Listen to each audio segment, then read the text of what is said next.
ဝေးတန်ခိုင်စားနေရတဲ့အိုင်သူကျေးရွာမှာပြည်သူလူထုတွေနဲ့အရောက်ပေါက်နေတဲ့ကျေးရွာတွေကိုလာရောက်လှူဒန်းခြင်းဖြစ်ပါတယ်ကျွန်တော်တို့ရန်ကုန်ကနေလာတယ်ဗျအင်းသဒရောက်ပြီးတော့ဒီအခုမြင်တွေ့တဲ့နေရာအထိကိုရောက်လာတယ်အဲ့ရမှာဆရာတော်ဘုရားကြီးရဲ့ငါးဦးတိုက်ဆရာတော်ဘုရားကြီးရဲ့အစီအစဉ်နဲ့ကျွန်တော်တို့ပဲ့တော်နေနဲ့လူသူရောက်ပေါက်နေတဲ့ကျေးရွာတွေကိုတွားရောက်လှူဒန်းခြင်းဖြစ်ပါတယ်ခင်ဗျရွာလေးကတော့အိမ်တွေကတော့ရေတော်တော်များများသုံးပုံနှစ်ပုံနစ်နေတယ်သို့တော့သူတို့နဲ့မိသားစုနဲ့အတူထပ်တူထပ်မြခံစားရပါတယ်ကျွန်တော်တို့ကွန်မော်နီကနေလှူဒန်းတဲ့အတွက်သူတို့မှလိုအပ်တဲ့တရောင်းတနေရာကိုကျွန်တော်ကပါဝင်အားဖြည့်ခြင်းဖြစ်ပါတယ်လူရပစ္စည်းတော့တောက်ရည်တန်းတော့ကွန်မော်နီကထွက်တဲ့မိုးမျိုးစုံ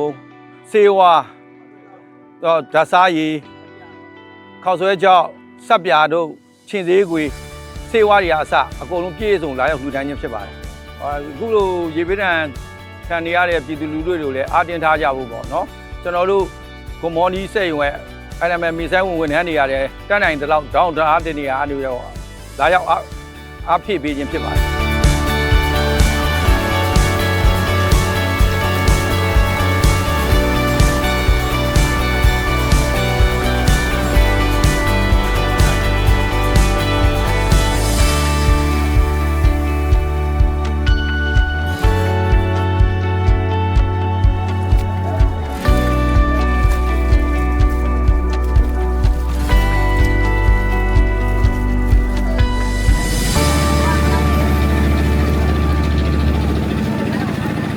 ဒီနားမှာလက်ရှိအခြေခံသားစားသောကုန်တွေဘယ်လောက်ထိလိုအပ်လဲဆိုတော့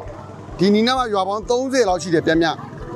လူဦးရေကတော့တောင်းနဲ့ချီပြီးရှိမှာပေါ့ဒါပေမဲ့နေ့စဉ်နဲ့အများတော့လိုအပ်ချက်တွေအများကြီးပါပဲအလူရှင်တို့လာပါတယ်ဒါပေမဲ့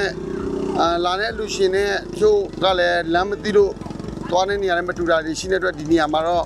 ရေကနှစ်နေရာကတ်တာဖြစ်နေတဲ့အတွက်ပို့ပြီးတော့လိုအပ်ပါတယ်လို့ဒီနေရာလေးပြောချင်ပါတယ်အန်ဒရူလမ်းစုံကိုရောက်ဖို့တော့ကျွန်တော်တို့ရှားပြခြင်းကနေတခါလေနဲ့ခဲ့ပြီးတော့ရဲရွာတို့တခါလေနဲ့ခဲ့အဲ့လိုမျိုးဖြစ်နေတဲ့အတွက်နည်းနည်းအခက်အခဲတွေရှိပါတယ်နော်ဟိုအန်ဒရူရေဘေးတို့အန်ဒရူကျေးရွာနဲ့ဒီ2060ကိုလာရောက်လူပေးရတဲ့ Ghost Money ကညီမလေးတွေနဲ့ Commonly လက်ရှိဒီပေါမို့ဒီလုပ်ငန်းကိုအထူးပဲကျေးဇူးတင်ပါတယ်အကြောင်းဒီရွာသားတွေရဲ့ကိုစားကျွန်တော်ကနေဒီကနေကျေးဇူးတင်ကြောင်းပြောကြားပေးပါရခင်ဗျ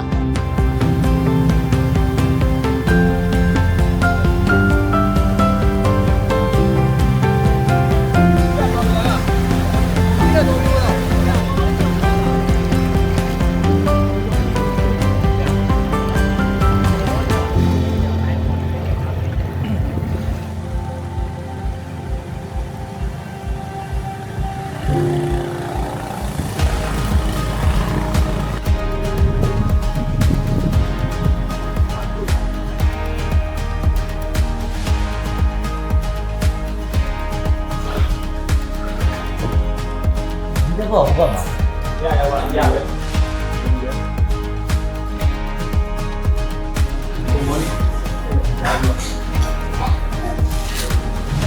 ဒီလိုဒီခွဲပြီးစားလိုက်တော့ဘာချမ်းနေပါလဲ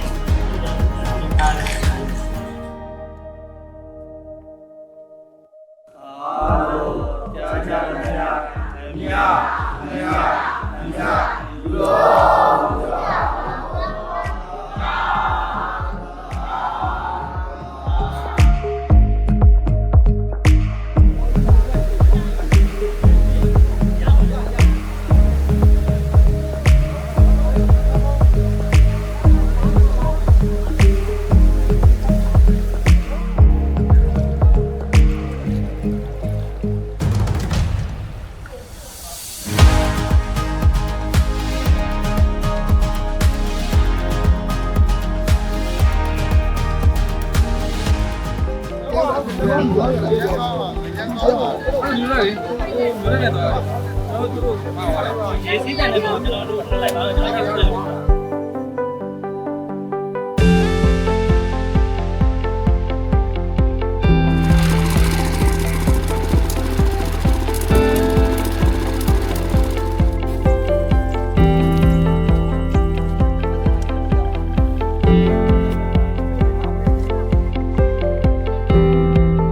လက်ရှိအခြေအနေကတော့ကျွန်တော်တို့ရွာကနှစ်ရွာကြားမှာတော့ရေက11လောက်ဖြစ်နေပါတယ်ခင်ဗျာချောင်းဘက်အတန်းတွေကတော့ရေတွေဝင်းနေပါတယ်တာတွေကိုထိနေပါတယ်ကျွန်တော်တို့ဒေါ်လာတောင်ကြီးလက်ကွင်းတွေကတော့မြုပ်နေပါတယ်ကိုပဲဩ အော်ကျေးဇူးတင်ပါတယ်အခုတို့ကျွန်တော်တို့လည်းအခုဒုက္ခတွေရောက်နေတာကိုအခုတို့အပင်မခံပြီးတော့လာပြီးတော့စူးပေးတဲ့အတွက်ကျွန်တော်တို့ထော်လာတောင်ကြီးကရွာသူရွာသားတွေအကုန်ကျေးဇူးတင်တယ်အကိုပဲ